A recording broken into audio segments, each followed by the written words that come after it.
వరకు మీరిచ్చిన కంటెంట్‌లో ప్రతి కంటెంట్‌లో కూడా బూతు లేకుండా ఒక కంటెంట్ లేదు. దాదాపుగా ఏదో ఒక బూత్ డైరెక్ట్ ఉంది. లేదా మీనింగ్ వచ్చేలాగా ఉంది. అది హోల్‌సమ్ ఫ్యామిలీ ఎంటర్‌టైనర్ ఎలా అవుతుంది? మీరు లూడో గేమ్ గురించి ఇచ్చిన డైలాగ్ సెన్సార్ తీసేసారా? ఉందా? లేదు సార్ తీసేసారు. అది అంటే సెన్సారులు కాదు, ముందు నుంచే మీమే లేదది. బీప్ ఉందది.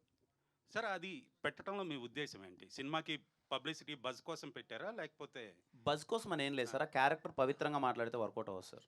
సరే ఆ అలాంటి క్యారెక్టర్ ఆ క్యారెక్టరు పోషించిన మీరు, మీ ఇంట్లో మీ తల్లితోటో, మీ సిస్టర్‌తోటో ఆ పదం వాడతారా? ఏ పదం సార్? ఆ లూడో గేమ్‌లో వచ్చిన పదం. నేనది పలకటానికి అది కూడా నేను మా నాకు తల్లితోనో, మా తండ్రితో వాడలేదు సార్. ఆ! సినిమాలో మా ఫ్రెండ్‌తో వాడానది. మరి తల్లిదండ్రులు చూస్తున్నారు గదా! నేను అదే చెప్తా సిస్టర్సు సార్. మీరు ఇప్పటికి నేను హోల్‌సమ్ సార్ ఫ్యామిలీ ఈ క్వెషన్‌కి ఎంటర్‌టైనర్ నేను అని పదే పదే జెప్తున్నారు. ఆన్సర్ చేశాను సార్. ఇప్పటికి నాకు తెలిసి ఇదొక నాలుగో ప్రెస్ మీట్ అంటే అయ్యుండొచ్చు. అది మిమ్మల్ని మూడో మీరు సమర్థించుకుంటున్నారేమో గానీ, అది కరెక్ట్ అని ఎలా నేను చెప్పగలరు మీరు? సమర్థించట్లేదు సార్. ఇప్పుడు అది ఫ్యామిలీ చూడొచ్చు, హోల్‌సమ్ ఫ్యామిలీ ఎంటర్‌టైనర్ అంటున్నారు. హ్మ్. మదర్ రావచ్చు, సిస్టర్ రావచ్చు, అందరు రావచ్చు. ఒకవేళ అది సెన్సార్ తీయకుండా ఉండుంటే, మేము సెన్సార్ అయిందని చెప్తున్నాను కదా సార్ నేను.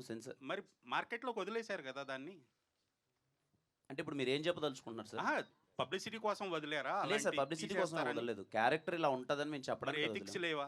ఎవరికి సార్? ఆ పదం వాడటానికి ఎథికల్‌గా మీకు ఎంతవరకు కరెక్ట్ అనిపిచ్చింది?